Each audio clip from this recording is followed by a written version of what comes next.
voicing, you should get help. We have. We can tell. And we need to just become even better.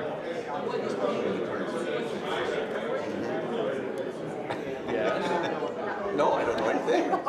Yeah. That was bleak enough. Yeah. Those who know, know. That's it is.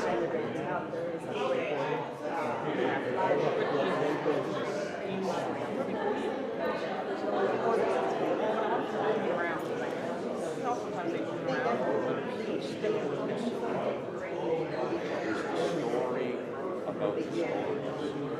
You know what I'm saying? The kind of the meta story. The behind, like in other words, if I can tell you 10 little stories, and I think there's great value.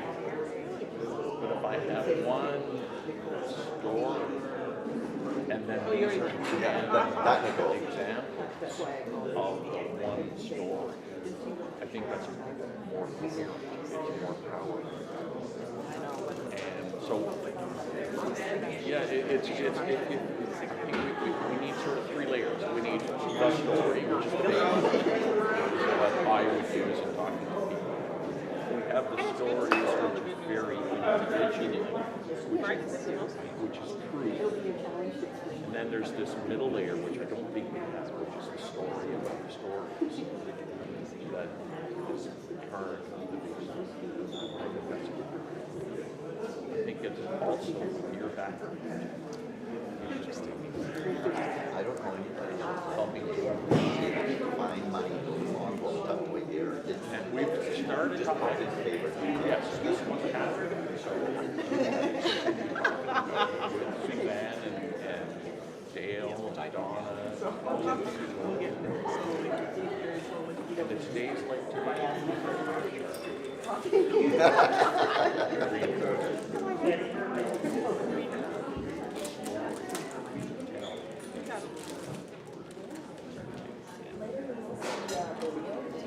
Okay.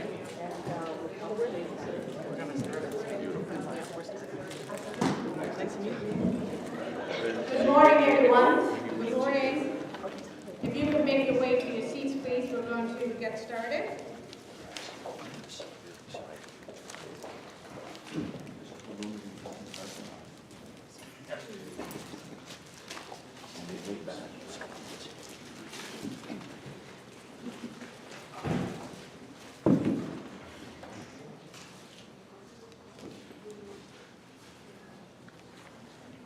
It's my pleasure to welcome all of you here to our annual general meeting.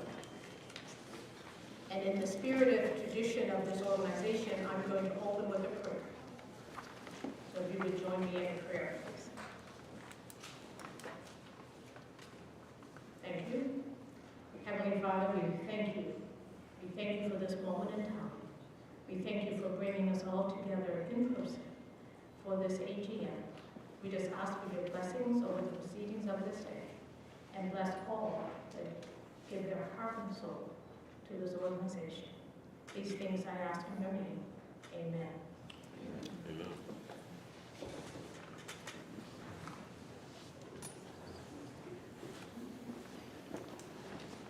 So for the board of directors, I will ask if you have reviewed the agenda and if there are any proposed changes.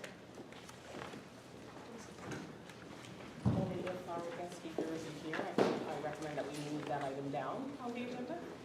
Yes, we will move that item down on the agenda, so we'll proceed.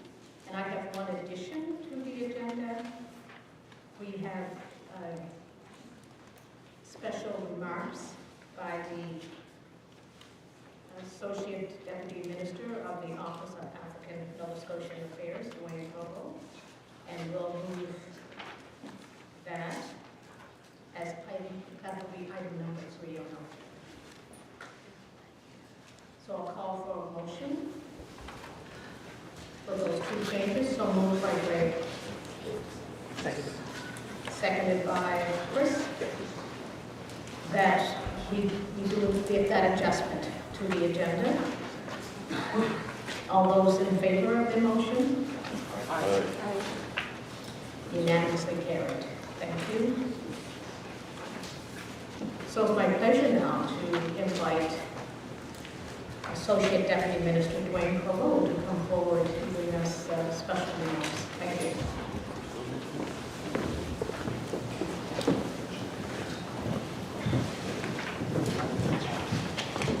Thank you, Senator Dr. Bernard. It's always good to go early, first in the morning. It's great to be here.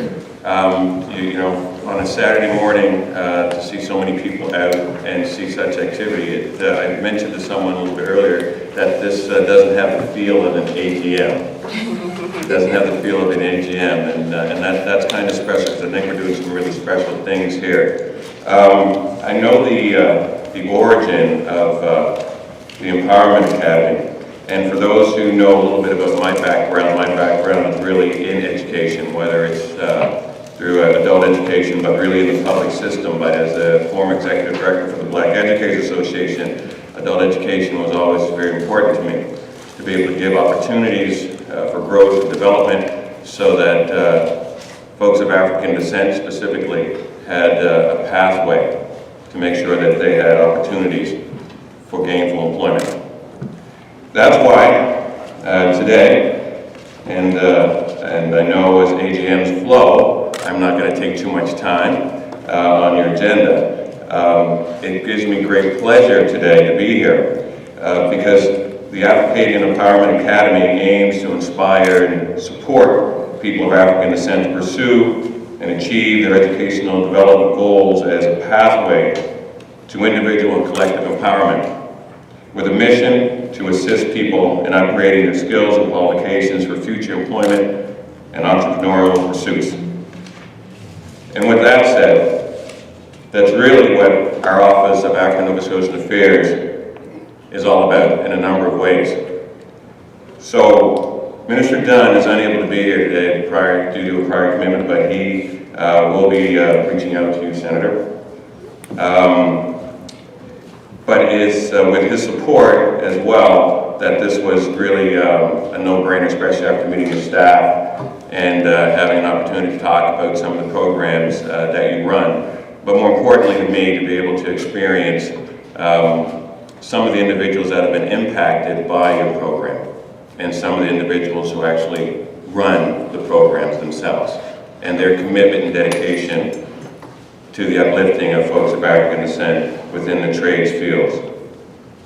I just want to recognize a few folks here in the room, and whenever you do that, you always miss someone. So we have a lot of individuals in the room, but I wanted to recognize my colleagues in the room. Deputy Zappalay, as well as Deputy Thomas is in the room as well. When I had a few opportunities to speak to Senator Bernard about the programs, about some of the needs and of the program, it really opened my eyes, so I had the opportunity to speak to our Department of Communities, Culture, Tourism, and Heritage about how we can assist in doing it, because it's a collective effort. So it's not one department that has to move this, because there's a number of variables that are in play as we start to look at the empowerment of our African Nova Scotian community. With that said, that's why I'm very happy today, very pleased, on behalf of the Department of Communities, Culture, Tourism, and Heritage and African Nova Scotian Affairs to announce that we will be providing the Africadian Empowerment Academy with a $100,000 amount to help them as they move forward in looking at the feasibility of creating space.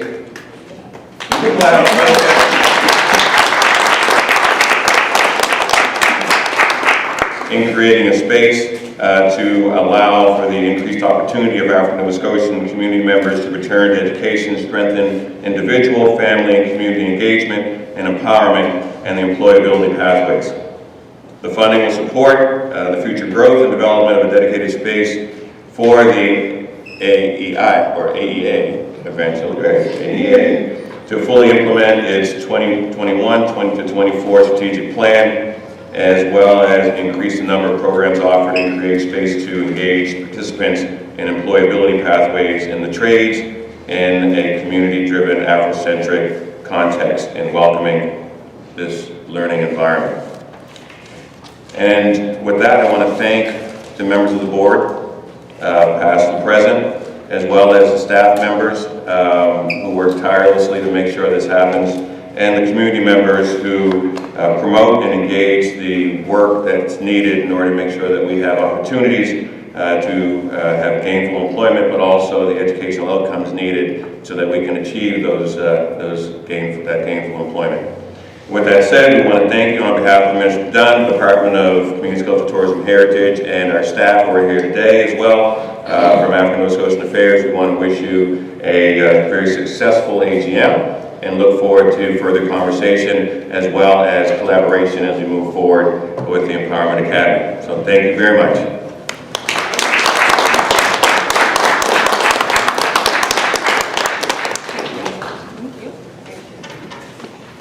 Associate Deputy Minister, I want to thank you on behalf of our Board of Directors.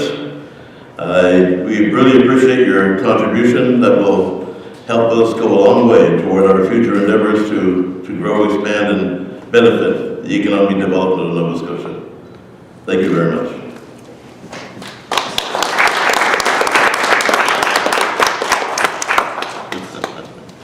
For those who don't know, my name is Wayne Adams, member of the Board of Directors, one of the founding members of the board, and pleased to be here.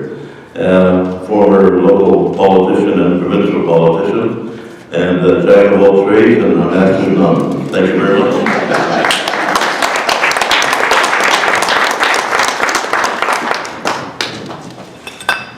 A couple of things I neglected to say at the beginning. I guess I was a little excited. I knew that announcement was coming. So am I excited? Oh, yes. Yes, absolutely.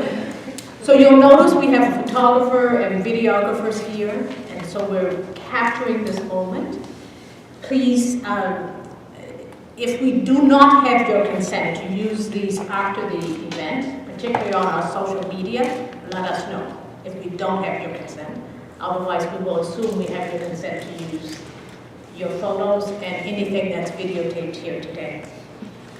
We are also live streaming the event, and so welcome to all of those who are joining us online. And in the spirit of that, I also neglected to introduce the board members, but I'm going to invite them to come forward and introduce themselves so that you can be captured on the live stream. So we'll start here with Deputy Minister Candace Thomas.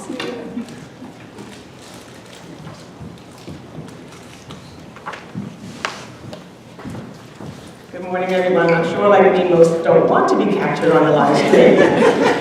However, I'm very proud to be part of this organization. So Candace Thomas and I, too, like Oliver, Wayne has been on the board for quite a number of years. I'm really supportive of this work, our communities, and the fact that we are helping to empower Black youth, Black adults when you think about adult learning. So I'm the Deputy Minister of Justice and Deputy Attorney General, and Recording Secretary for AEA.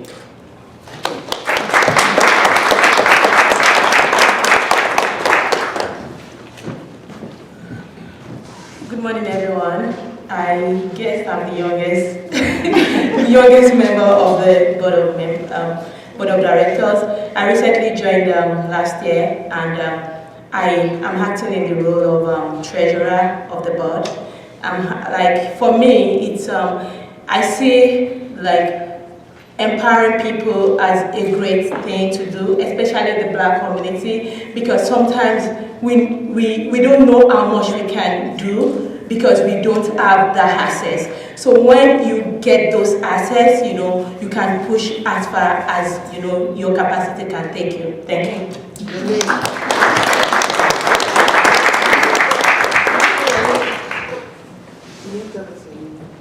Oh my goodness.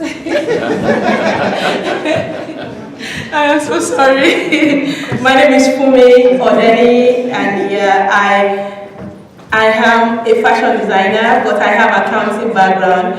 I am a chartered accountant, but fashion is just something I do out of passion, and it's my business. Thank you.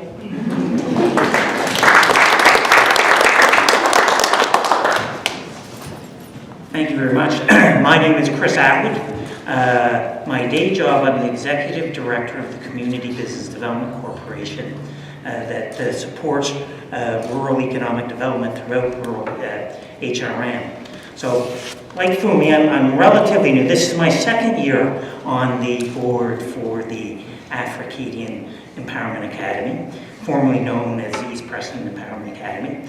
And I think that education is, the foundation of careers and opportunities. So being part of the Africadian Empowerment Academy, I think we are training young people, and I see the opportunities through the trades as an opportunity for people to learn how to be entrepreneurs as well. So we can sort of see from this entrepreneurialism coming out of all the great work that the Academy is doing. So I'm proud to be part of this organization, and I thank Wayne Adams for asking me to have the opportunity to be a part of this organization. So thank you so much. Thank you.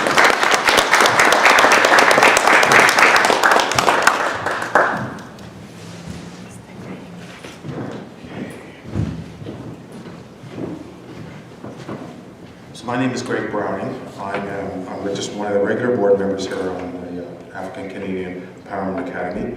I've been with the organization about 3 years. I'm a retired banker, so I've been retired for a number of years. So I try to do, I think somebody said, as little as possible. But this is one organizations that I do get involved with and really pleased to work with. Candace asked me to do it a couple of years ago, and I really have been excited with it. I think as previously mentioned, it's about getting people empowered, and I think what's interested me in it is that in my banking world, I look at a lot of businesses and entrepreneurs and employees, and there's a huge opportunity out there. We know that there's a wave of opportunity coming, and so it's a real chance for our community, I guess, to really get involved in what's going to happen and take advantage of what's going to happen, because there's going to be real opportunity over the next number of years, much of it. Anyway, thank you.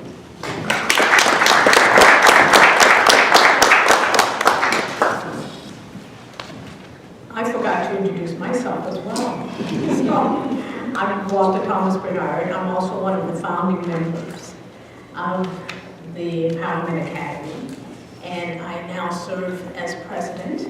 And my day job is that I sit as a senator and travel to and from Ottawa every week representing Canadians.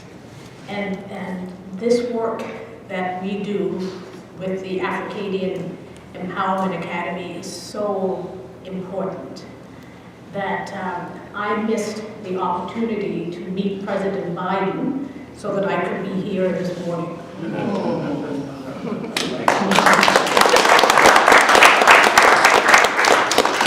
Fumi mentioned she was a fashion designer. I want you to know, if you like this outfit,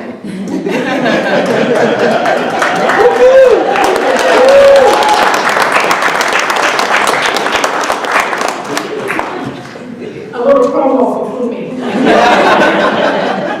I want to give the staff a heads up that later in the agenda, we'll be inviting you to come up and introduce yourselves as well. The board had no advance notice now, so you consider this your advance notice, that you will be invited to come forward. I want to do a special welcome to Deputy Minister Eva Zapole, who is the Deputy Minister for the Department of what used to be Advanced Education, Labor, Skills, and Immigration. So thank you for being here, and thank all of you for being here this morning. We truly appreciate you. At this point, we are going to have the unveiling of our new logo and our new name. And so the folks who are in charge of that,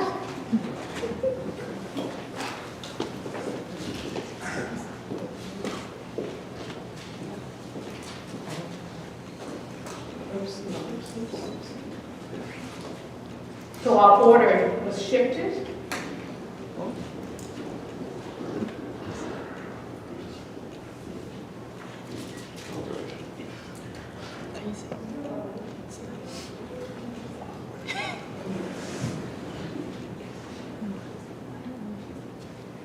Pastor,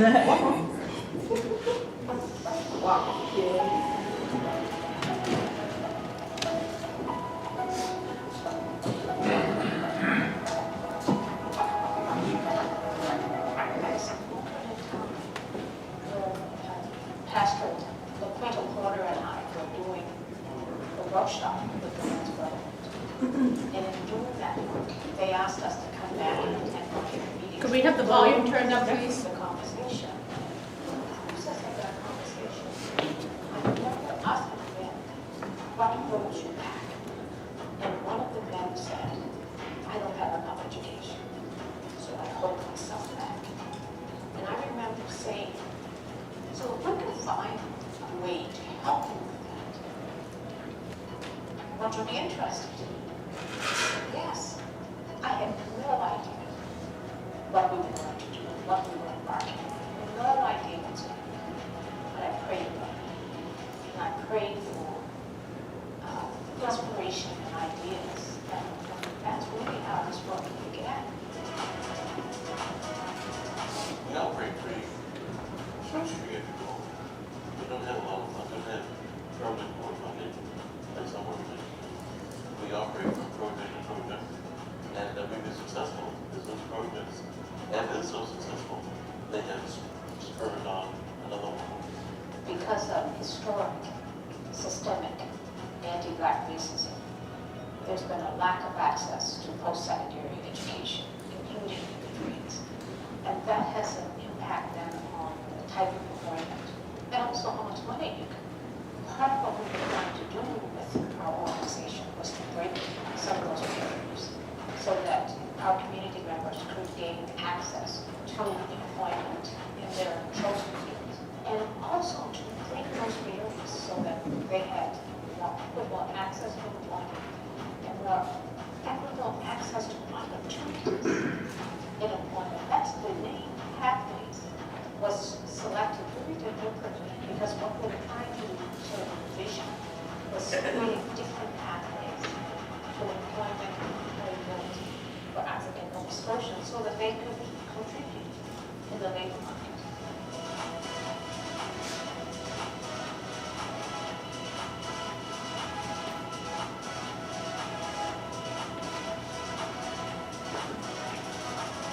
I've changed our name, but not the focus of our work.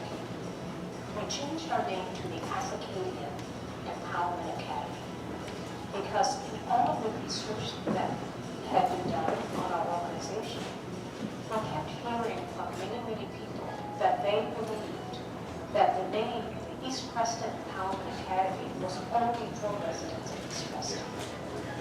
Our vision was much bigger. Our vision really was brought to life in one of our programs, for example, Pathways to Shipbuilding for African Nova Scotians. I attracted people from around the province. 16 of those 20 people are now fully employed and working.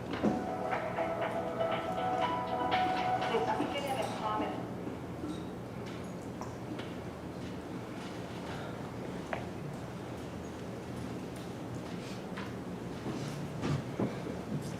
Apologies for the technical challenges.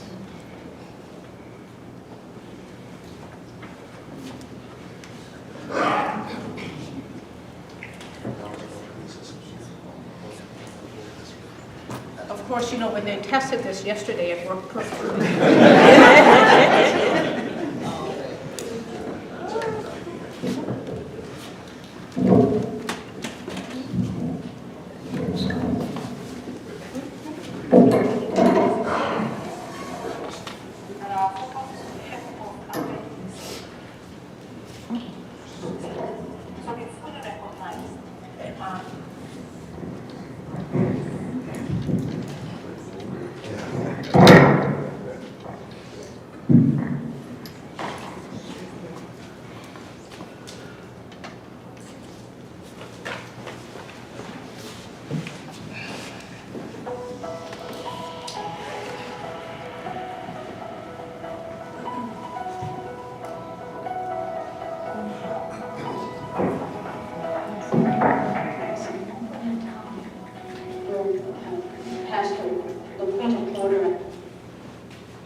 And I remember saying, so we could find a way to help you. What were you interested? They said yes. And I had no idea what we were going to do, what we were going to do. No idea. But I prayed for it. And I prayed for inspiration and ideas. And that's really how I was working again.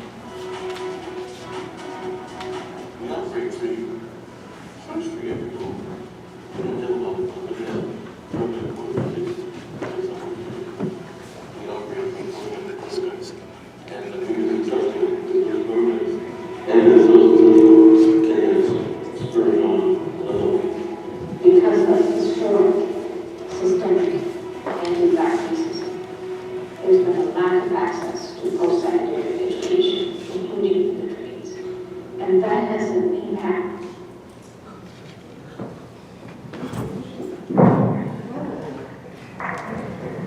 In the spirit of time and time management, hopefully they can sort out the technical issues. And we can move on with the board meeting and the components of this meeting that we must do.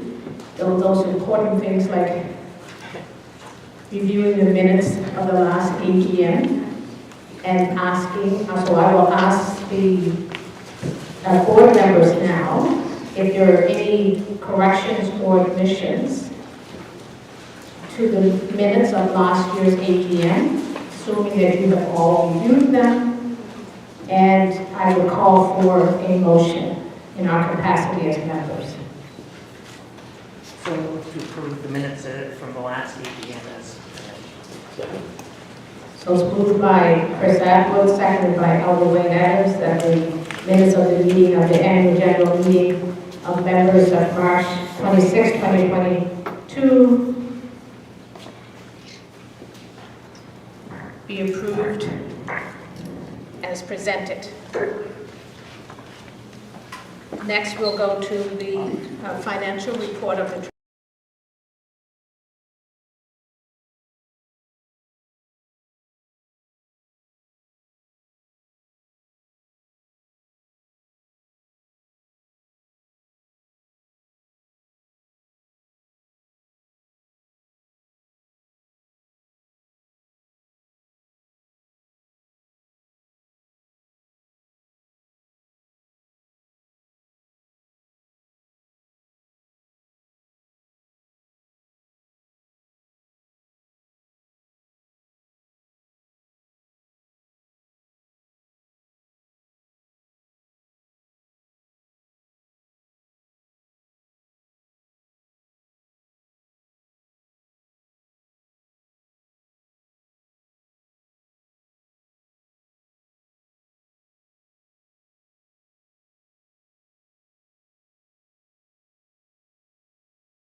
for our program expense, and for the support expenses, we expended 383,806.52 cents. We had a deferred income of 122,000 $648.81. The deferred income consists of projects that we haven't done because the fiscal year of some of our funder is different from our fiscal year. Our fiscal year runs from January to December, while the fiscal year of especially the government runs from April to March. So we have the fourth quarter running into 2023. So that has been the reason for the deferred income. So our asset include cash at bank and also investments in GIC. We have 200,000 investments in GIC, and so this totaled up to 476,152.39. We also have property, plant, and equipment valuing at 11,782.04. Our retained earnings was 488,636.49. This shows the difference shows the same as the deferred income of 122,648.81. This, I must say that this is not yet audited, but I would move a motion that this internally unaudited financial report, I'll move a motion for it to be approved today while we then prepare for it to be audited. I'll second it. Okay, all in favor? I have to call. Okay, I'm sorry. I'm still learning the job. Stay for the next one. So all those in favor of that motion, please say aye. Aye. Motion unanimously carried. Fumi will have you do the next motion. So I will then move the motion that the accounting firm KPMG Halifax, Nova Scotia be hereby appointed as the auditor of the society for the year for 2022 to get the financial report audited. And into the next year. Yeah, to the next year, yeah. From 2022 to 2023. Ollie. I'm sorry, are there any? Do we have a seconder for that motion? Second. So seconded by Chris Atwood. So it's been duly moved and seconded. All those in favor of that motion, please say aye. Aye. Motion unanimously carried. Those are your notes. So thank you. I would then leave and move to the next person.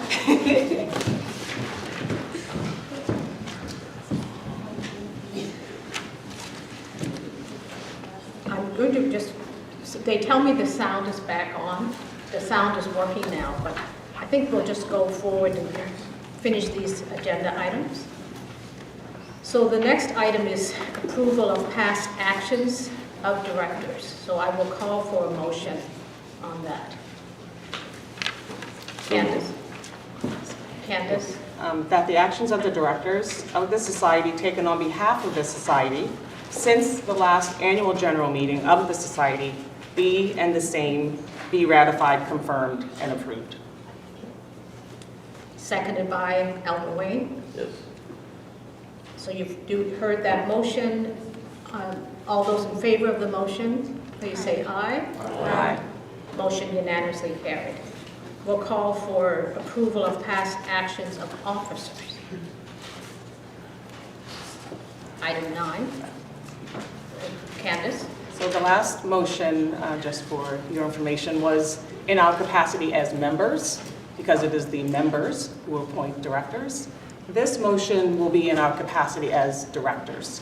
So all of the members are also the directors of the organization. That the actions of the officers of the society, taken on behalf of the society since the last annual general meeting of the society, be and the same are hereby ratified, confirmed, and approved. And the seconder for that motion, Greg. So it's been moved and seconded that the past actions of the officers be approved. All those in favor? Say aye. Unanimously approved. I think we'll continue to go forward to the annual reports of directors. So we'll have, one of the things we've done in the past year is we've introduced 2 new committees. We now have a marketing, fundraising, and capacity building committee, which is headed by Chris Atwood, and we have a governance and policy development committee headed by Candace Thomas. I will ask Chris to come forward with a report, followed by Candace.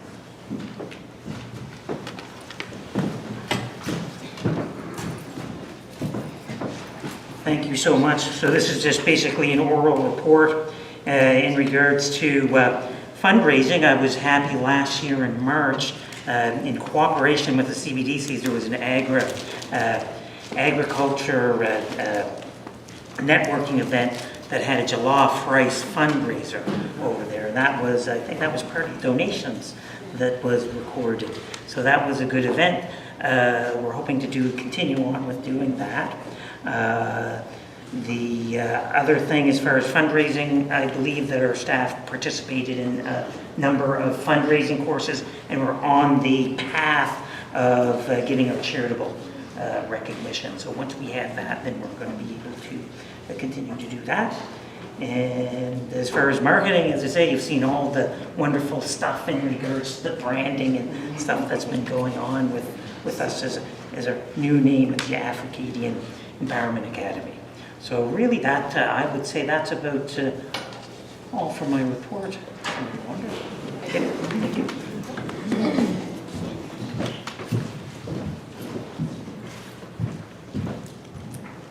Okay, this is a little low. It must be for you. For the chair. Can everyone hear me? Yes. So the reason why they have me around is because in my former life I was a lawyer. So hence the governance piece that I've agreed to chair. And the governance committee is very, very new. And I am pleased though to say that we have met once since the committee being struck, with Greg working with me on governance. And the main task for us this time around and at our meeting was, of course, seeking out new directors and members for the organization. And we'll be very pleased to hear later in the meeting that we do have a new board member joining us starting this next fiscal year. So very pleased to be reporting that. And also that we're looking at developing policies to govern the work of our organization. And we do, I believe, have a consultant working with us on that suite of policies that are being developed. And that is something that we can obviously bring forward at our next AGM to share that information with all of you and those who are interested in the work of this organization. Thank you.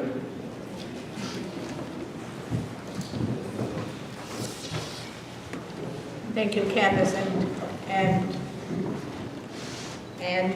Chris. I'll now call the program manager to come forward to present highlights of her report.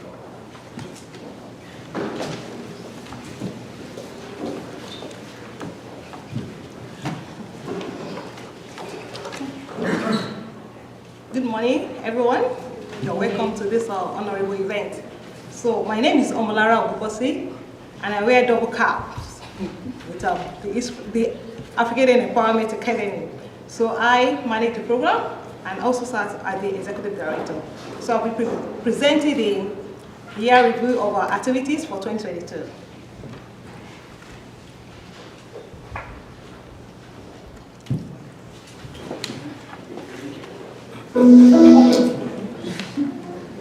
You'll have to go back. You have to keep going. You have to go back. Okay. Right. So, yes. Okay. The focus for 2022 was to build for the future, and that's what we are saying today. And I will be reporting on our journey so far, the strategic plan, how we've been aligned to it, then how we have been transitioning and building capacity for the sustainable future, and our goals for 2023 to 2024. The future depends on what you do today by Madam Nadi. So this is what is keeping us on to build that sustainable future for what we're doing. The journey so far, we've been doing so much with our team that have been ever working, trying to change what we've been doing to make it more enlightening and encompassing. So we'll be reviewing our performance, focusing on our strategic plan. And our focus areas are the programming that we'll be doing, which is the project, our research and partnerships, and our operations, focusing on communication and human resources. For the programs, we have our major programs that we are running at the Africadian Empowerment Academy. We have the Pathway to Skill Trades, we have the Youth in Trades, and we have the Literacy for Empowerment, and our online program. So for the Pathway to Skill Trades, we plan to have 15 participants registered in 2022, but we exceeded that. So we have over 20 that registered. We have 19 for trade qualifiers, we have 7 that wrote the Red Seal exam, and we have 1 that passed the exam there. And we have 7 certificates of proficiency that is in progress for approval. And we have 3 that register for direct entry, and they are currently working. The Youth in Trade, we planned for 2 programs, but we exceeded it, we had 3.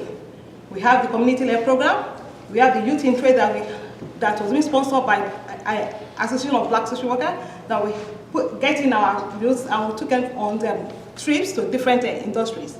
And we also have the summer program that we had built planter buses and picnic benches and gazebo. When you get to our office over there, you will see the different benches that are being displayed by these youth in our compound.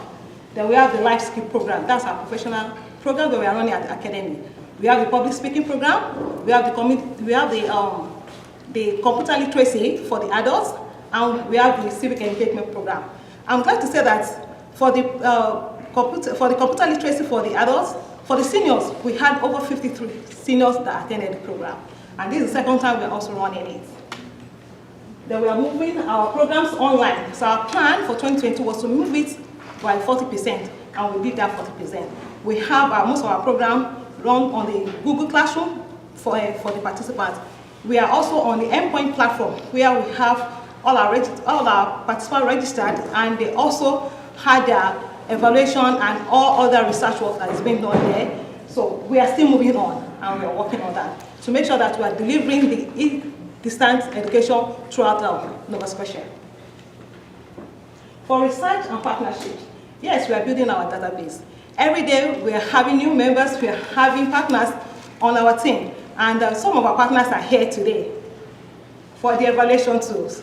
We have subjected ourselves to training. We've been engaged in training on how to create effective evaluation. And we have set our staffs on training. We've attended workshops on that. And we also engage the Deloitte to carry out survey on the social and economic impact of our work, which we have distributed the result. For the operation, yes, we are building on our internal and external strategy. And this is part of what we are doing today, the rebranding. You can see it here. We are working on our website. We are working on all our social media platforms and all our communication materials. Yes, on our annual accountability report, yes, we have engaged KPMG to do the auditing of all our finances. Then we'll talk about the website, and for the human resources policy, yes, we've developed this, and the Board of Governors, they are actually working on this, because as the organization is growing and we're engaging more human resources to be part of, so we need to have policy that is going to guide us. Yes, what's our summary?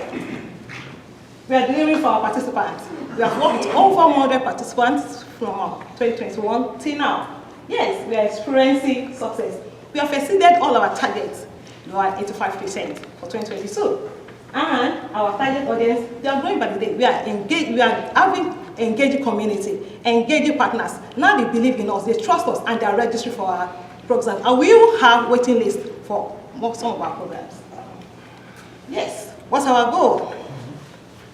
We want to secure core funding for sustainability. The Africadian Empowerment Academy has been running on project-based funding, and this is not sustainable.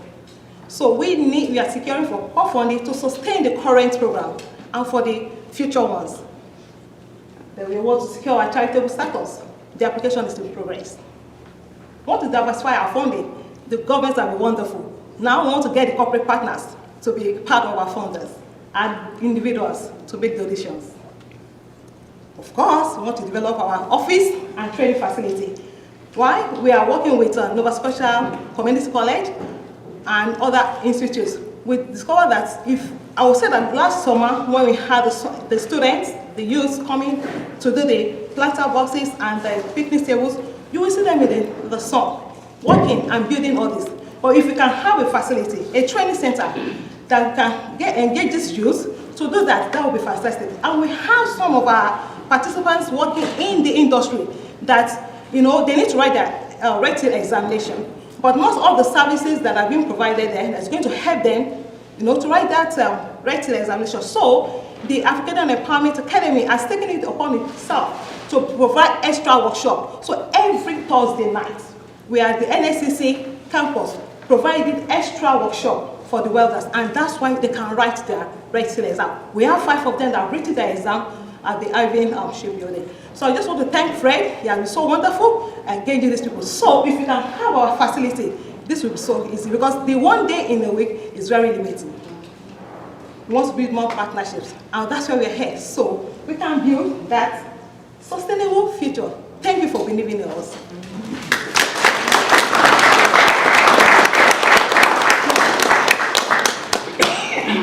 So I want to call my fellow colleagues to come over and let us introduce ourselves. Thank you. Both the full-time, the part-time, and the volunteers that are here. Thank you. I've done my own. Let me sing.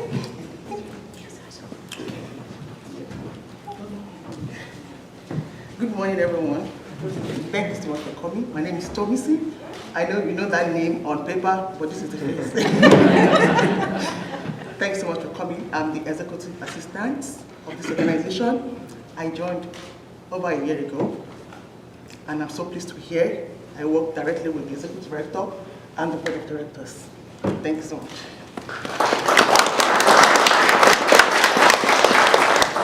Good morning, everybody.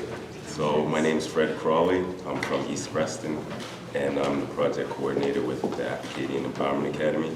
So it's a fairly new position to me because I'm a welder by trade, Red Seal welder.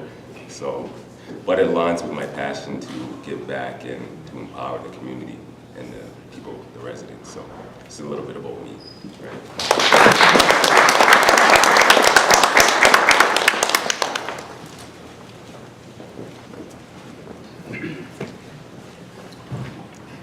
Save the best for last. Good morning, everyone. My name is Easton Dunkley. I normally go by Dunk. I'm actually the technical instructor here.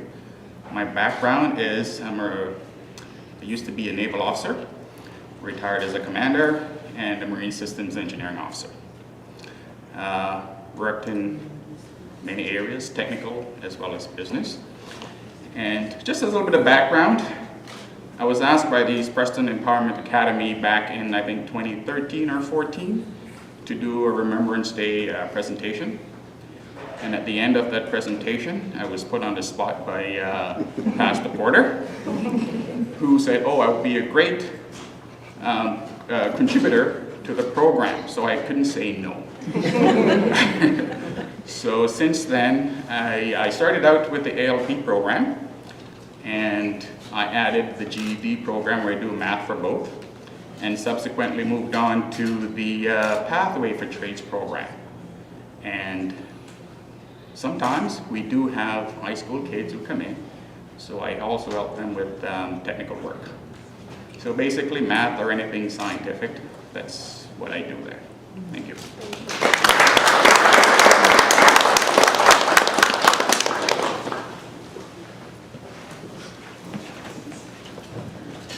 Hi, my name is Bianca Payne. I work with Omalara and Thomason as an admin assistant, and this is my second year.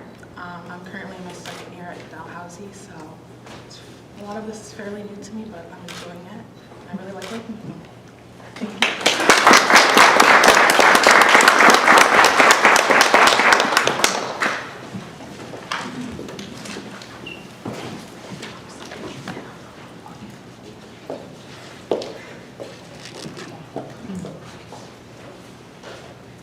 At this point, I'm going to call for a motion. This is item 10 of board members.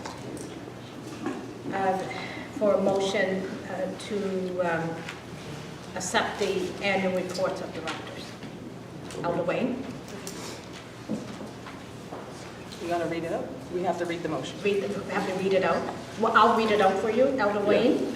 That the annual report of the directors of the society for the fiscal year ended December 31st, 2022, as presented, be and is hereby approved. So it's moved by Elder Wayne, seconded by Greg Browning.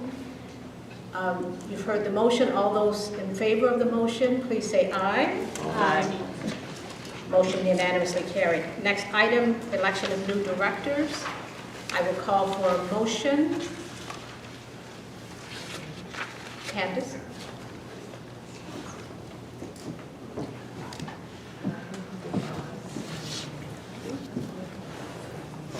Greg, could we get your help, please, to help us introduce the new director?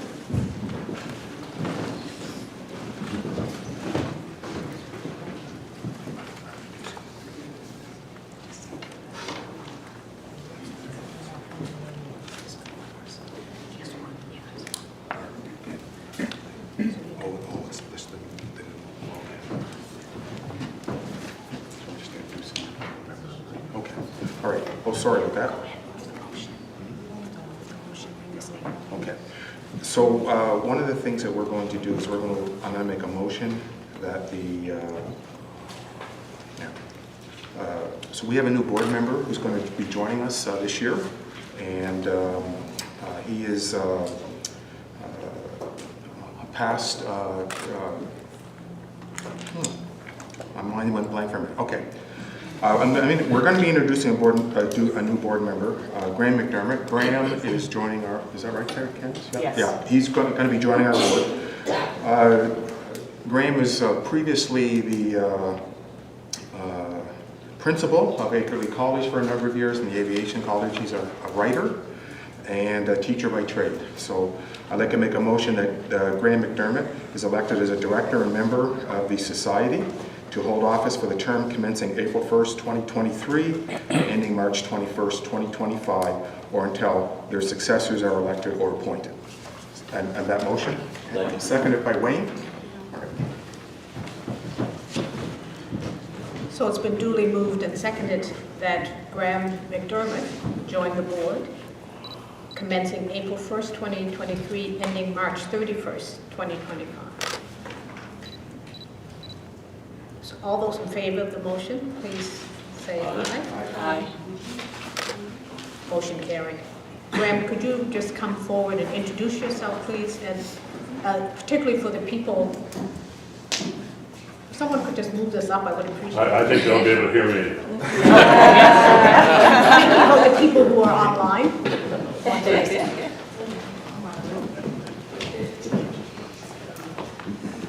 Looked kind of like it was nip and tuck there for a few minutes. Thank you very much.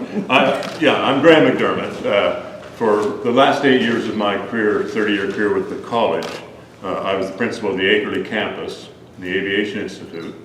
And the last two of those years, as we built the new Ivany campus, which we used to call the waterfront campus in those days, I worked as the acting principal of that, getting the programs organized.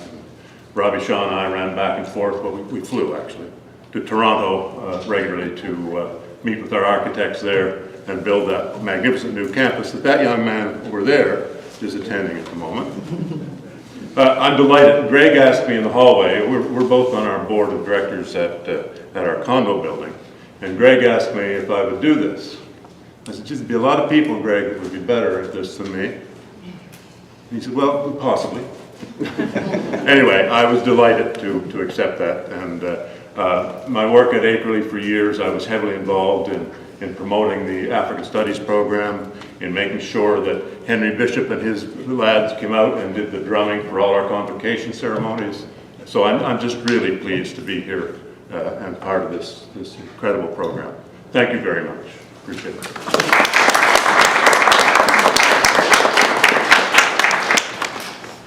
Thank you very much, Greg. We look forward to having you join us and working with us.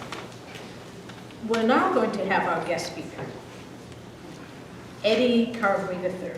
And I'm not going to do a long introduction because part of his story is part of his Bible. But I just want to say that Eddie is a proud father of 3 and the grandson and namesake of the longest active civil rights protester in North American history. And I believe Eddie Carberry is with us today. Eddie Carberry, take a stand.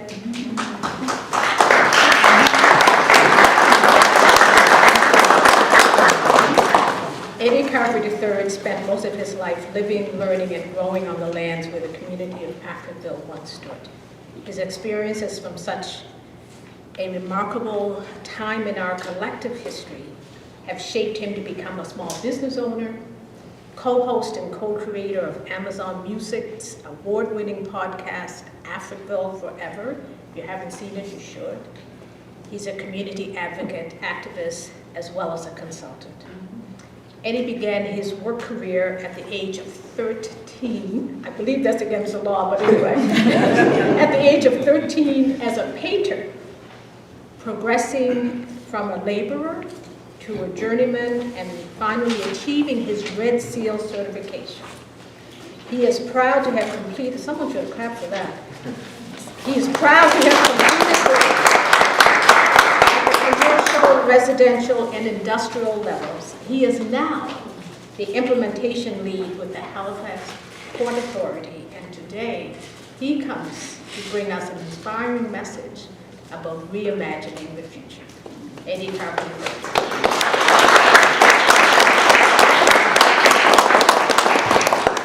Hello, everybody. First off, thank you very much, Senator, for those kind words. I want to take a moment. I'm truly humbled and honored to be here. This is a very special day. I feel the vibes in the air. It's wonderful. And I'd like to also take a second to pay homage because even though she stole my intro message, I'm going to repeat it anyways. We're in the presence, of 2 living legends, both my grandfather and the Senator herself. And to be able to, give these people their flowers while they're still alive is so critical. Far too often we wait until people pass on and then we celebrate their lives, their achievements, and their struggles. So if we could, please give a round of applause to both my grandfathers.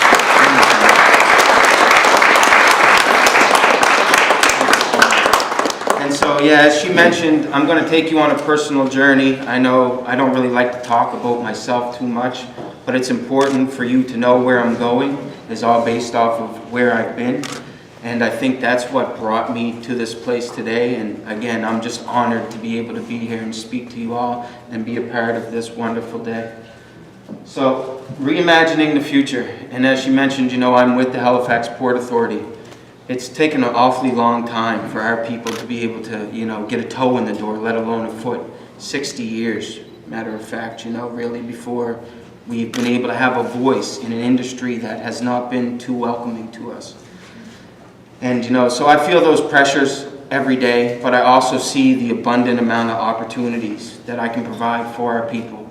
And I don't want anybody to get the wrong message. I know it would be foolish to think I could do any of this by myself. It is going to take a united front of all of us working together, building this from the ground up to really make an impactful and meaningful difference for our people. And so I'll get into it. And please bear with me because, again, I don't like speaking about myself too much. But this is really my motivation. Like every day that I go to work, I remember all of the time that I spent with my grandfather on his protest sites. And, looking over at the port, and even in my lifetime, seeing the expansion. First it was 1 crane, then 2, then all of a sudden the glass beach where I used to go swimming disappeared. And now they have 3 cranes, and now there's even more, the infill land that's going on over there. And so through my whole entire life, I've watched, this industry expand right before my eyes. Meanwhile, the community of Africville was continuously shrinking. The availability of land that we have to return home, because that at the end of the day is my strongest message. We will return home, not off the back of the man that spent his whole entire life sacrificing, laying down on the ground, dying several times for his people to have a voice. Well, I knew myself that if I'm able to, I must continue on that work in any way possible that I can. And so I'd like to start with a quote. And this one, I've seen a lot, read a lot, and this one really sticks with me. It's by Norman Cousins. He's actually a Jewish journalist from back in the day. But the quote states that death is not the greatest loss in life. The greatest loss is what dies in us while we still live. And for our people, this is far too true. At a young age, we're forced to make hard decisions. And basically, it's to provide for our families, we have to be accountable and we have to help any way that we can. And unfortunately, too often our dreams get pushed to the side and we give up that hope. We give up that inspiration, those things that we believed in. For me, I remember as a little kid, this is completely crazy, but I'd like to share it with you. I wanted to be an Egyptologist. Why and where that came from, I have no idea. But through the course of my life, I, departed from that thought, that hope. But my message is for the children, love yourself so much that nobody can take those dreams away from you. Love yourself so much that nobody can interfere with your plan, with your ambition, and stay true to yourselves. Our culture, our people, we are beautiful. Everything about it, from the lives, the struggles, the champions in our communities, and then obviously our celebrations. It's all a beautiful thing that we should be happy to take part of. Now I know this is a lot of words. I've put together some images to shorten it up. It's hard to see, but there's a few things on here that I'd like to touch on that I couldn't put the images for. So, as the senator mentioned, I owned and operated a painting company, and it was in 2019. I actually lost my license because I had a speeding ticket.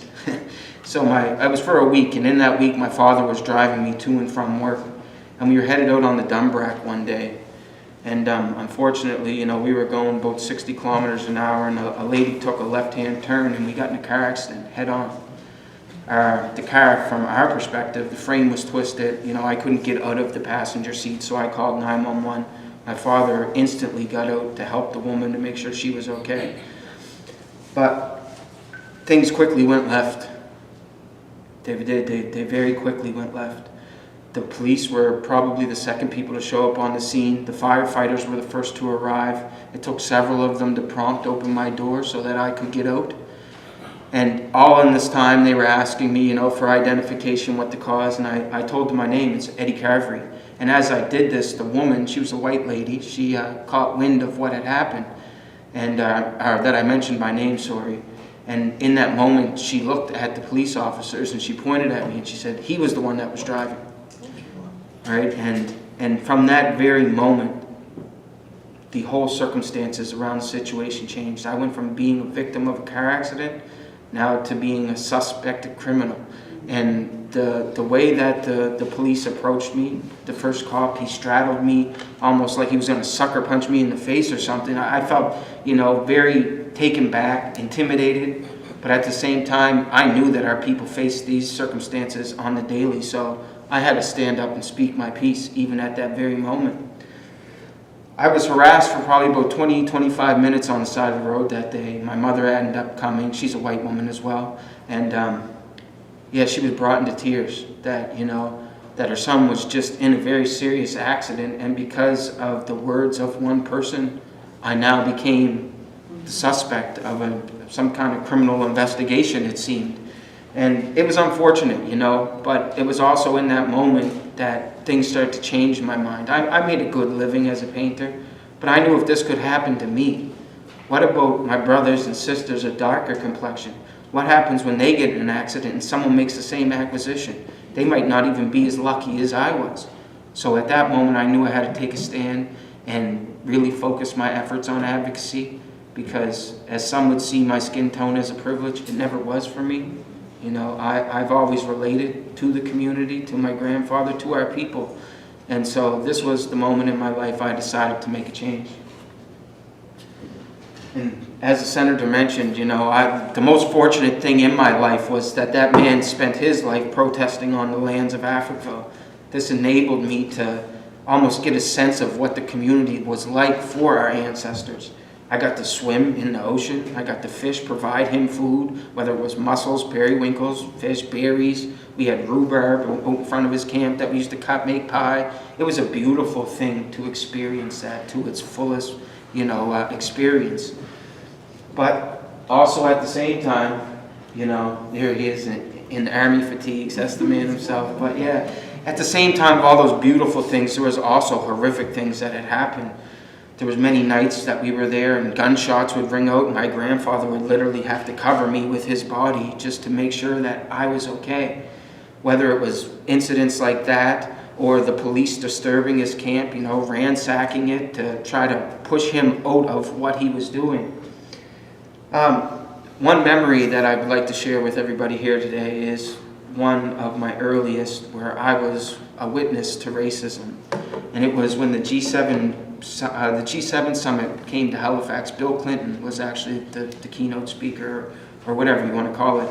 But the people of Africville, they took every opportunity they could to bring attention to their community. So this was a perfect chance for us to get out and make noise.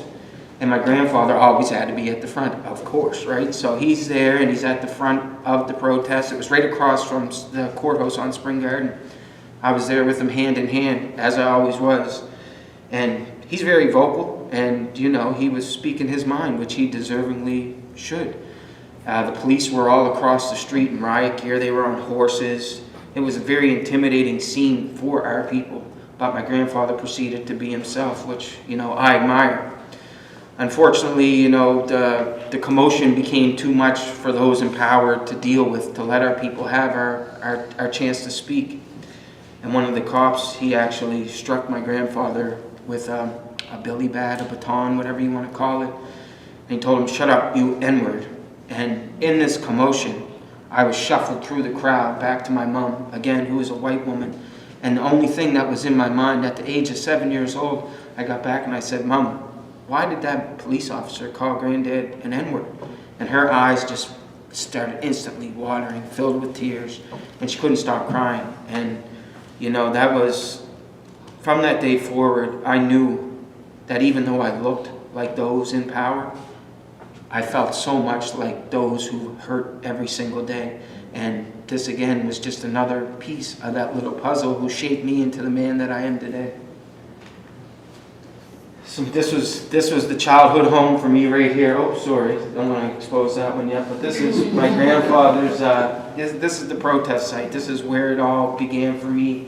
Every single day. I can't remember a day that I did not attend this place, that I did not learn from here. And, I'd like to thank him too, because the whole time that he was dealing with this immense amount of stress and everything that was going through his mind, I've never witnessed that while I was there. It was always a happy experience. And he was teaching me things along the way that I wasn't really capable of understanding yet. And now that I look back to it, I'm so grateful that I had the chance to share his journey for some part of my life at least. And this is, again, back to community-wide. This is, for a lot of us, community centers, community organizations like your own, they play such a pivotal point in our lives. We enter into these places confused, unsure of who we are or what we're supposed to do. We find guidance from people that are here with us today. And we really become our true selves within those walls. We can shine, we can feel like we can be ourselves, and it allows us for that personal growth. So it is imperative that we not only appreciate the community organizations and the places like the Community-Y, but we lift them up and we support them any way we possibly can, because, again, they are a pivotal place for these young children from the community when they enter into those doors. Pretty cute young fellow, though. And so another part of my journey, it was in grade 9. I actually was offered a scholarship to attend the grammar school because of my ability at basketball. When I first went in there, I was a little taken back. Obviously, it was a completely different atmosphere. But for the most part, I felt pretty safe. Like my peers, the teachers, they all gave me the space and support that I needed to be true to myself. And yeah, it was scary, but like I said, initially I had the right people in the right places that helped guide me through that type of system, that type of institution. In grade 11, Sean Mantley, who was my basketball coach even at the Community Y, he was the basketball coach at the grammar school. He had left to pursue, his own career, which no fault of his. But the coach that stepped in, he was a white man, and yeah, unfortunately from there it went downhill. It went downhill fast. We were playing a game of basketball. The guy was wide open. He was cutting to the basket. Like, I gave him the nicest bounce pass that he probably could have ever received. But he decided that he wanted to be Steph Curry that day, and he stayed out on the three-point line. So the ball just went right out of bounds. Well, the coach, he kind of lost himself, and he pulled me over to the bench, and he grabbed me in a way that probably you shouldn't grab a youth. But that's not what bothered me. He said, take yourself and take your excuses to the end of the bench. You're being just like one of them. Right? And so as I'm headed that way, I'm thinking to myself, I'm acting like one of them. No, I am one of them. This was where that I saw the true colors of people within those walls start to unravel, and they start to show themselves to me. And so after that incident, when I went back to school and I spoke up, things from every angle, they started hitting me from every which way possible. There was one chemistry test before Christmas, and I failed it. Chemistry definitely was not my forte whatsoever.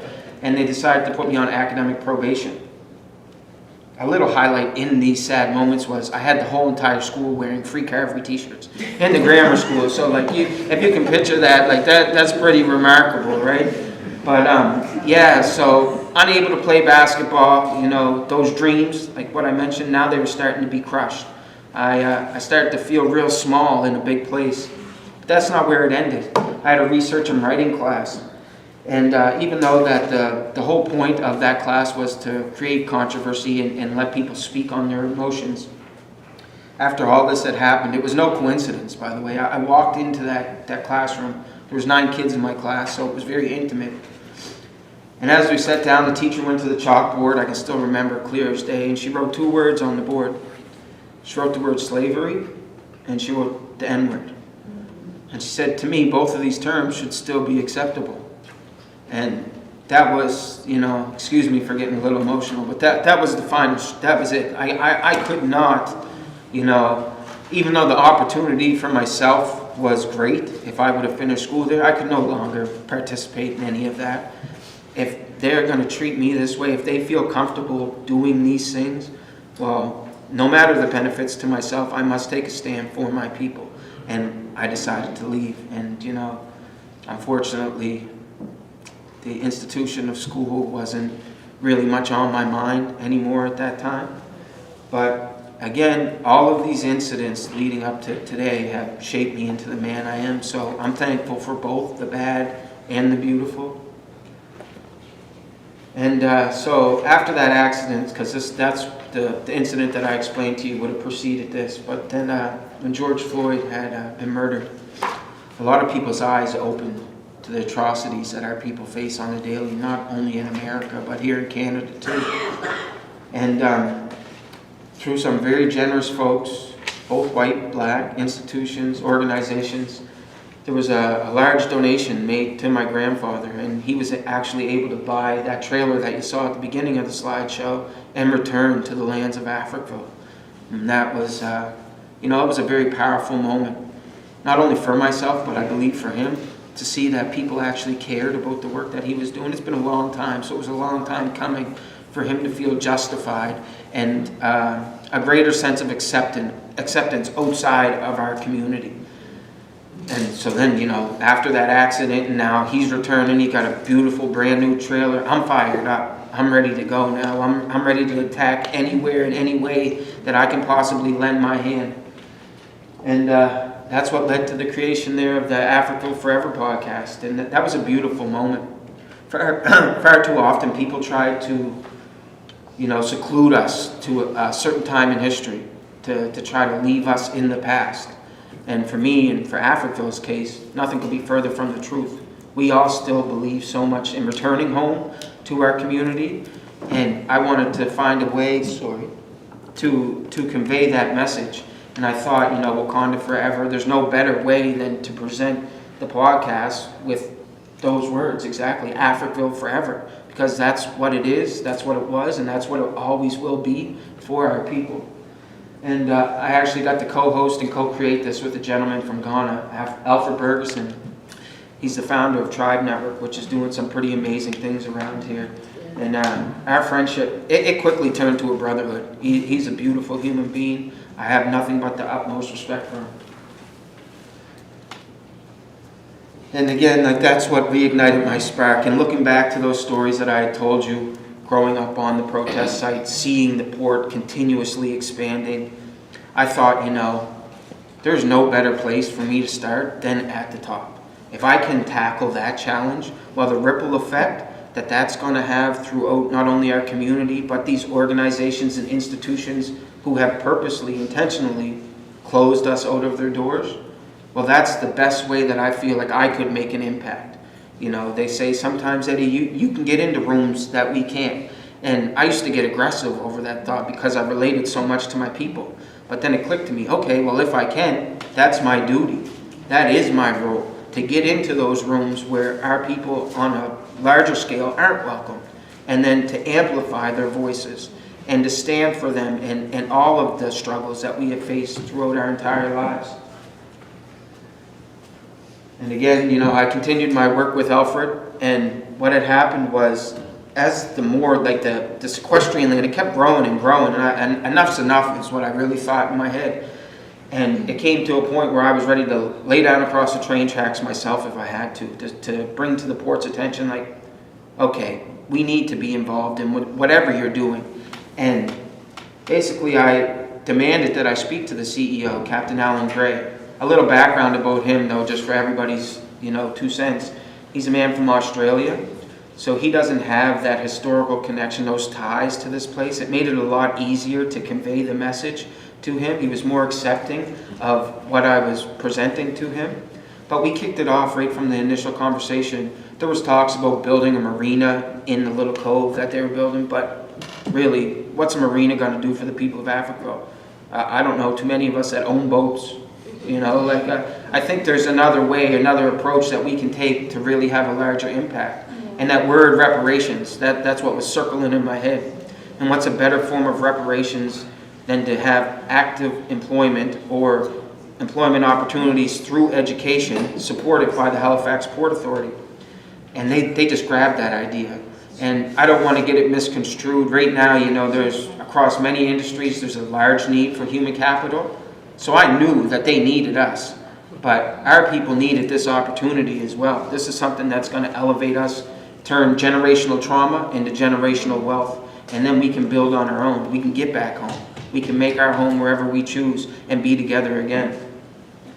And so with Alfred's help, I was the project lead for a research report, basically uncovering everything that everybody already knew about the port, that there was not much representation of our people, that they were not really accountable prior to letting us in their doors. And when you enter into those industries, they expect that you have that research, the documentation to prove what you're saying, even though that shouldn't be required in our case. However, I had no problem doing it because that inevitably led to a new position, which the Senator had mentioned, at the Port Authority, which is it's a major step forward.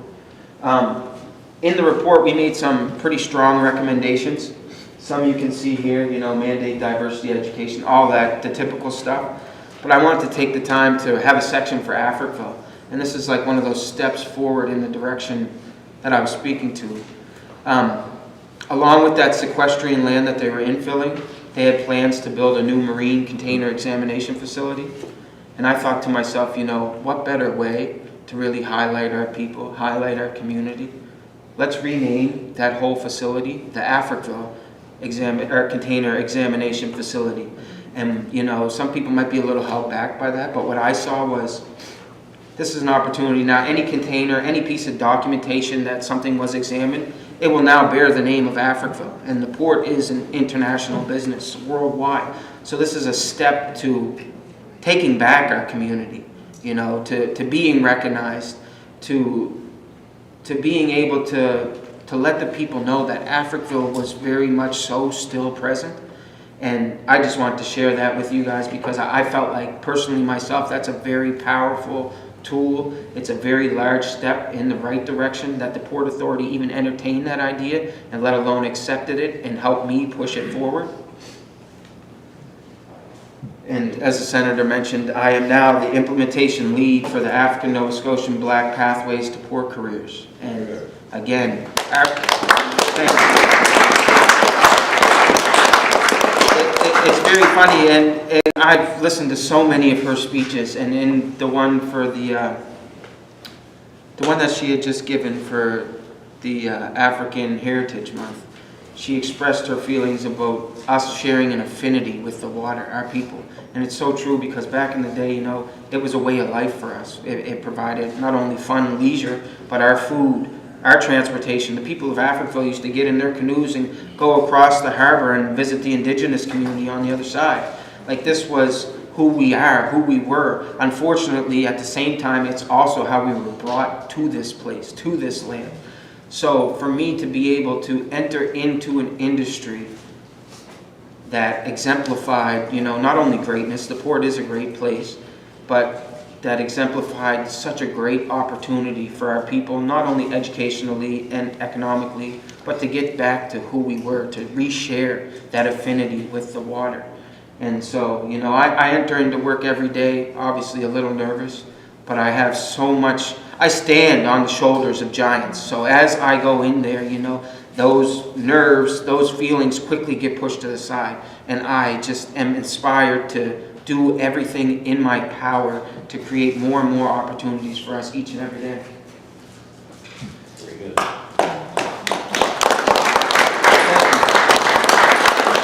It was February 25th, and this was a moment, you know, I'll get to that in a second, but this is a moment that was very special. I had a chance, the opportunity to bring the community into the port, into the pier where I work, and to, you know, let people hear their experiences, their lives, their questions. Because for me, as much awareness and exposure needs to be brought to our communities of the port, nothing's going to work if the port's not willing to be exposed and brought awareness of our people, our culture, and how we operate. We're not going to just jump at the opportunity of jobs if the workplace isn't safe, or if they don't understand who we are and why we feel the way we do. So this was a really historical, and it was a great moment. My grandfather joined me for that day. He brought the room to tears, as he usually does. But we also had, you know, some members from smaller communities and other black communities within the city. We had Tia Upshaw. She runs Black Women in Excellence. She does a wonderful job at what she does, very powerful speaker. We had Novell Provo, Putty's son. He came in there, and I told him, I'll be authentic, be yourselves, come in, don't be afraid, you know, I will support you, I'll be there for you. And he asked them all the right questions. Oh, they were on their toes. They didn't know how to do it, you know, and it was great. It was a really warming experience to see and to be able to provide the space for them to speak their truths, and for, you know, the people within the industry to hear those truths. That goes a long way. And so this is more like the technical side, I guess you would say, but I felt it was important to include this. This is what my job description really is. And so basically I'll be developing and executing a community first strategy, and that's so important, community first. A lot of times these institutions, organizations, they come into our communities, they think they have the best ideas. You know, they got it all figured out, and they just pretty much impede on us what they think is the best decision moving forward. That won't be the case with any of my approach. I, you know, plan to spend as much time as I possibly can in each and every Black and African Nova Scotian community within this province to learn the unique challenges, to celebrate their, you know, achievements, and to hear the people, the voice of the people, and what they really need, and how that they would feel comfortable even pursuing a career within the port industry. A lot of my work intentionally is focused on the youth. You know, again, within our communities, we don't have years. That's not an afforded luxury to us. In a matter of a second, our whole lives can change. We make decisions on a split-second basis, and far too often it's the wrong choice. But from then on, that moment forward, we no longer have that privilege to enter into any world that we like. We become victims of the system, which was designed to hold us back, designed to keep us contained and not allow us to spread our wings or break through those glass ceilings that they place upon us. I'll be working very closely with the workforce development team. Right now we're in the process, we're designing some work integrated learning programs, some educational opportunities, awareness building programs. But again, the biggest thing that I want the board to acknowledge is it took us a very long time for our people to get, again, a toe in the door, not a foot. Don't expect results within 6 months, a year. This is going to take time and commitment and consistency. And this is how I judge them, because if you're really true of what you're saying, you'll have no problem with that. You shouldn't, this shouldn't raise no surprise. You should understand that this is the path that it's going to take, and it's going to be a long one. But if they're prepared to do the journey together, I'll walk with them as well. And I must say, I've been there 3 months, and from the top down, that organization is led the right way now. Prior in the past, I know the right people haven't been in the positions to provide help to our people, but Captain Alan Gray, he's a remarkable man, and he has led that organization from the top down so that we as a community can come in and build from the ground up, and then that's how we're going to meet, and then that's the only way we can really achieve true success. I just wanted to put this here because, again, the port does offer a great opportunity, and actually an ocean of opportunity. There's so many emerging technologies, so many emerging jobs that are happening that we don't even, that we priorly weren't recognized to. We didn't even see them as a chance for us to pursue these careers. I want to break down those barriers and show our people that those opportunities do exist and they are for them. And I know that was a little bit long, but I'm going to end here with, this is something, I invite the Senator down. This is something that brings me great joy. And it was approved from the top up once again. But with the Halifax Port Authority and the Africadian Empowerment Academy, I'm proud to start the journey of a partnership. I'm proud to lend my assistance, not only to them, but any person in this room that needs it. I'm proud to do whatever I can for any African or Black Nova Scotian that really is facing a challenge, that doesn't know how to proceed with their life. If I can be there for you, and I'm sure there's many in this room that share the same sentiment, we will be. And the African proverb, it takes a village, has never been more true. And we must let that shine. And we must let the youth know that we are there for them along their journey of life. And just one sec, because another word that she used that I adore her so much. I do. I'm sorry for shining this light on you, but I must. I do. She was speaking and she said the word positive disruptor, and that is so impactful. A lot of times we're afraid to go in there and shake things up because of the way that we may be perceived. But to be a positive disruptor, that is to have such a large impact. And I hope that we all can continue, black and white. I hope that we all can continue to be positive disruptors in today's society and bring opportunity to those who need it most. So on that note, I want to thank you all for having me here. It's been my absolute pleasure to speak to you.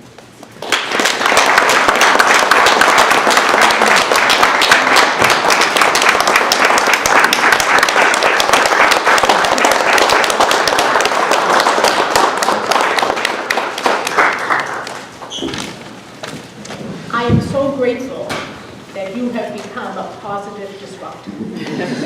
And it's my vision that that's what we do. We positively disrupt current issues and conditions to reimagine the future. And I'm very grateful that we now have this partnership with the Port Authority and the Africadian Empowerment Academy. We do indeed have an ocean of opportunity. It's ours. It's ours. And together, we're going to lead that kind of change. that we want to see. So Eddie, thank you so much. Thank you. I can't thank you enough for being here.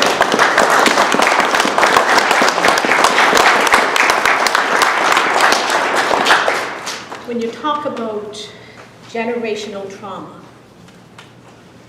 but moving that, turning that into something positive. And when you shared your story with me, it was a story that I wanted others to hear. And so I thank you for agreeing to be here with us today, being our speaker for this AGM, and inspiring us to work together to reimagine the future so that we turn that generational trauma into generational wealth. Yeah.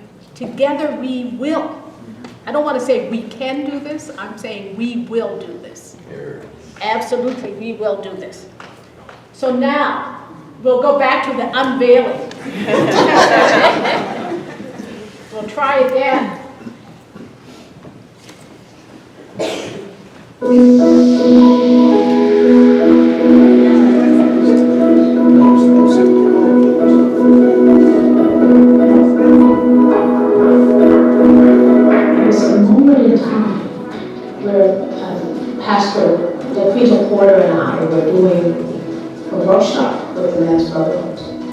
And in doing that work, they asked us to come back and attend one of their meetings to continue the conversation. And in the process of that conversation, I remember asking the men, what holds you back? And one of the men said, I don't have enough education, so I hold myself back. And I remember saying, so if we could find a way to help you with that, would you be interested? And they said, yes. I had no idea what we were going to do, what we were embarking on. No idea what was going on. But I prayed about it. And I prayed for inspiration and ideas. And that's really how this work began. We operate pretty shoestring, if you will. We don't have a lot of funding. We don't have permanent core funding, like some organizations. We operate from project to project, and we've been successful because those projects have been so successful, they have spurred on another one. Because of historic, systemic, anti-Black racism, there's been a lack of access to post-secondary education, including in the trades. And that has an impact then on the type of employment and also on the money income. Part of what we were trying to do with our organization was to break some of those barriers so that our community members could gain access to employment in their chosen fields, and also to break those barriers so that they had more access to employment and more equitable access to opportunities in employment. That's the name Pathways was selected very deliberately because what we were trying to sort of envision was creating different pathways to employment and employability for African Nova Scotians so that they could contribute in the labor market.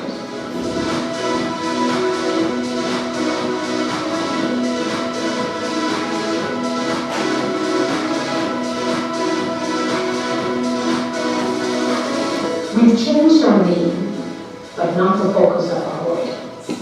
We changed our name to the Africadian Empowerment Academy because in all of the research that had been done on our organization, we kept hearing from many people that they believed that the name, the East Preston Empowerment Academy, was only for residents of East Preston.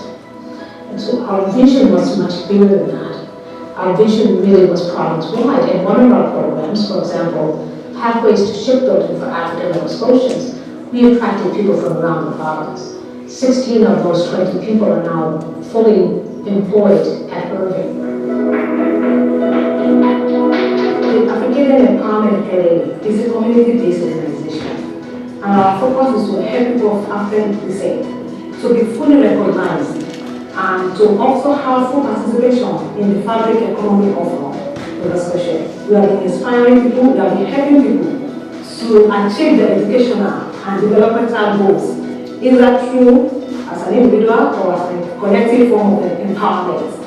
And we do this by providing different kinds of programs for the community members. We have over 15 people of African descent to achieve their RESI certification. And this, in turn, is going to increase their economic power. We have also piloted program for the government on back to work projects, helping over 20 people to return to work after the COVID period. Now we're also working with over 53 seniors on how to use the computer in our community. So now they can connect with their family members so they don't have to stay isolated again.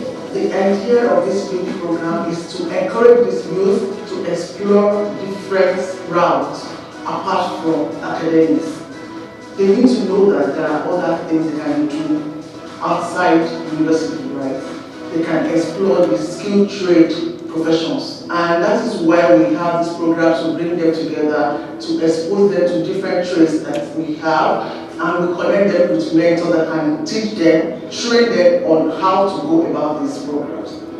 The great thing about coming on the ADA was that I had folks there who actually invested in my success. They set up opportunities for me to practice, and we got to discuss the things, the areas where I was having issues. Somebody who was doing communication work to help me break down the tests and the questions. And I think that has helped me not just get through my hurdles, but it also helped me feel like I belong. Like there was a group of folks that were really invested in myself, which makes me in turn want to go back and do the same thing in the future.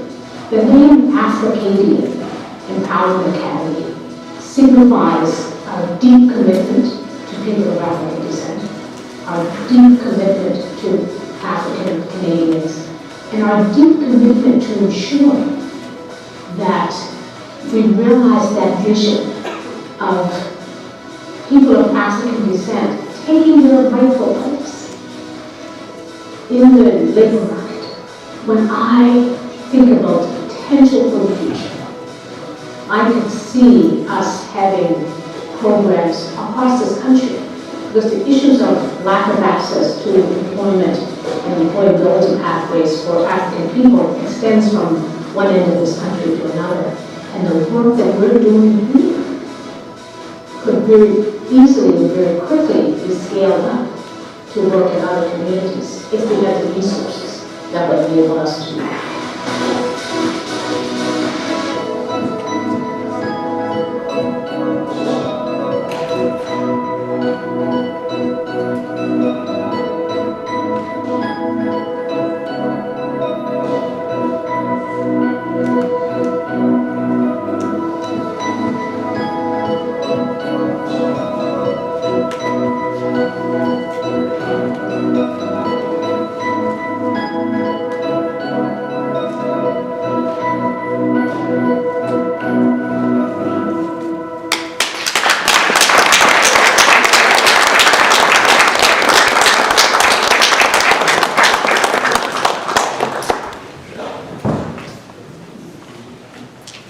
Some of you may be wondering, well, how did you land on the name, the Africadian Empowerment Academy? I think we spent about 2 years, 2 years working on a new name. Anyone in this room know the legendary Dr. George Elliott Clark? For 20 years, he's been calling himself and the rest of us Africadians. And so when we landed on this name, we invited the Dr. Clark to write a poem for us. And while he could not be with us in person today, we have a special treat for you. He's appearing now to read his poem.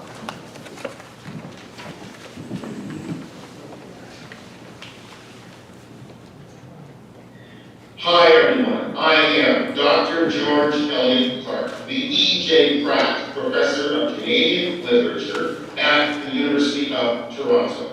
But I am also a homegrown, proud Native Africadian of Africadia, which is, in other words, African Nova Scotia. And so it gives me great honor, does me great honor, gives me great pride to be able to recite for you this poem on the official opening of the Africadian Empowerment Academy. So here is the poem. For the Africadian Empowerment Academy, an anthem for Honorable Senator Dr. Wanda Thomas Bernard. When our ancestors chained ebon wrists, reached upwards for chalk white as stars, each piece was whipped out of their hands. The lash hissed, bold potatoes, no poetry. Then, once we were accorded school books, torn out, ripped up were the history pages. Why? Look it, don't you know? Imagination builds character and characters. To preach reading is to preach daring. Education's what heats up ash, good as gold. Tireless is its value, endless is its worth. Never a dead letter is the dollar sign. Never a dead letter is the dollar sign. To damn the schoolhouse as a prison is to swindle the household out of riches. Ignorance is the dumbest kind of innocence. Ignorance is the dumbest kind of innocence. Constant improvement is government. For what good is it? Better know-how allows better can do. Better know-how allows better can do. Omniscience overpowers omnipotence. How else to infiltrate mansions? How else to shut off troubles? Guile is inscrutable genius. Wisdom is as sacrosanct as a bank vault. Mother-wit alone backs up Papa's say-so. Mother-wit alone backs up Papa's say-so. Strum out gospel with humming guitars. Point a mint, glad trumpet heavenward. Our lingo is scripture, our tongue is prayer. Our lingo is scripture, our tongue is prayer. Look at the experiment to go gaga over is to be the gurus of the incantatory Atlantic, to be proud roads versus down-pression, to be Africadians and thus empowered, i.e. to wield talents right equal to power, oh yeah, i.e. to wield talents right equal to power, to be Africadians and thus empowered, to be Africadians, finally, right on, and thus empowered, to be Africadians, proudly, finally, and to be thus empowered. Amen. Amen.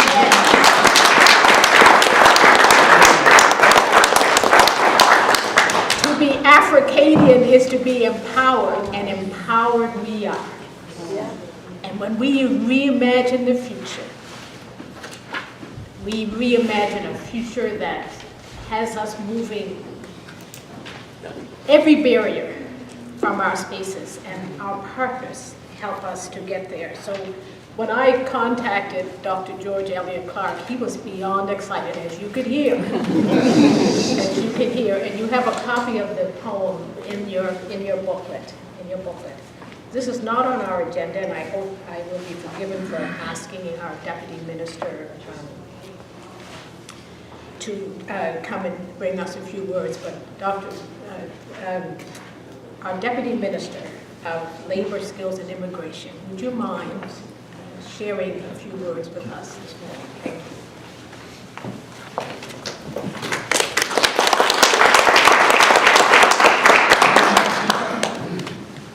Well, good morning, everyone. It's such a pleasure to be here this morning.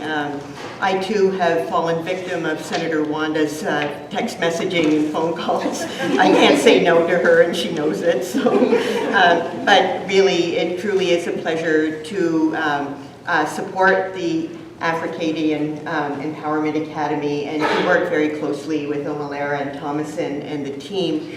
And to see the good work that they do. And a shout out to my colleagues from the Apprenticeship Agency who are here today. I know that they work from the heart as well as from the head to do everything that they can. I was listening to Mr. Carberry share his life's journey, and so proud of how he was able to turn his experiences into such a positive thing for our youth and our future. And I do see that in the skilled trades as well. There's a lot of wonderful opportunities in the skilled trades, and also someone mentioned entrepreneurship. And I do feel as though being able to share that with youth, and to share that with actually not so youthful people, but to make all those opportunities available to people who want to work in the skilled trades, it's really, really important. So to the board, please see a friend in Labor, Skills, and Immigration, in myself and the team at the Apprenticeship Agency, and broader than that. We're truly appreciative of your work. Thank you very much.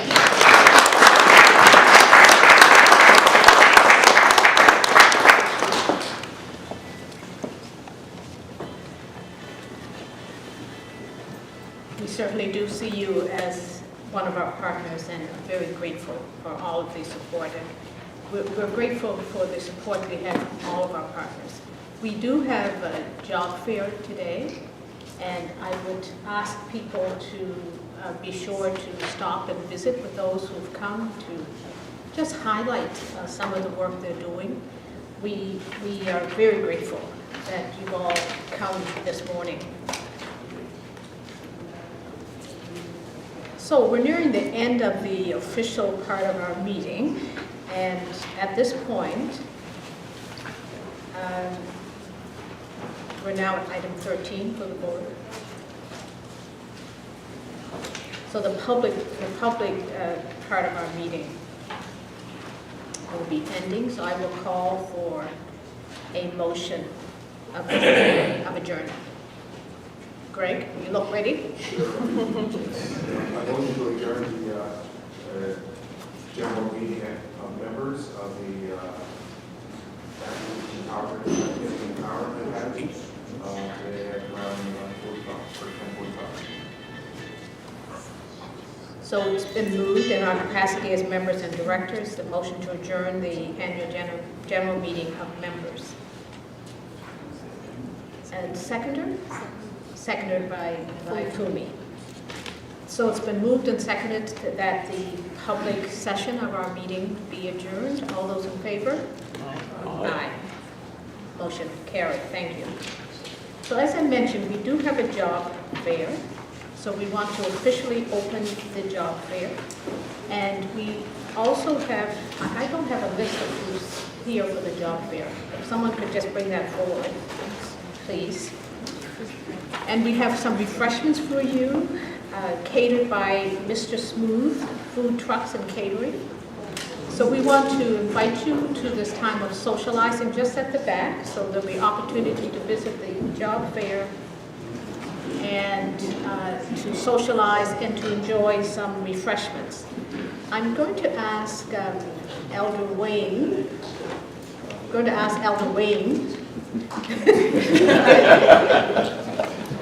Now I feel like I have my teacher hat on. You know, when you catch one of your students in the sidebar, former students, you know what I mean? Elder Wayne, would you mind coming forward and doing a blessing over the refreshments?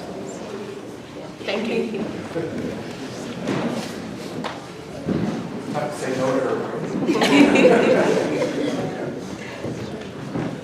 Thank you. Can't pronounce the word no. Senator calls, one answers. It's a pathway forward. Let's bow our heads and offer our God our thanks for this meeting today.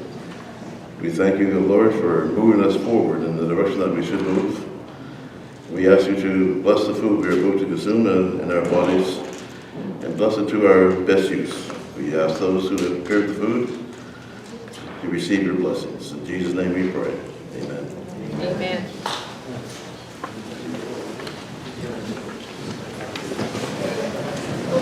So I just want to share the list of who's here with the job fair. We have the Nova Scotia Construction Council, we have the Nova Scotia Boat Building Association, and we have the Construction Association of Nova Scotia. So we want to invite you to please stop by, and we invite you to socialize for a moment and have an opportunity to talk with staff, with board members, and of course with each other. Thank you very much.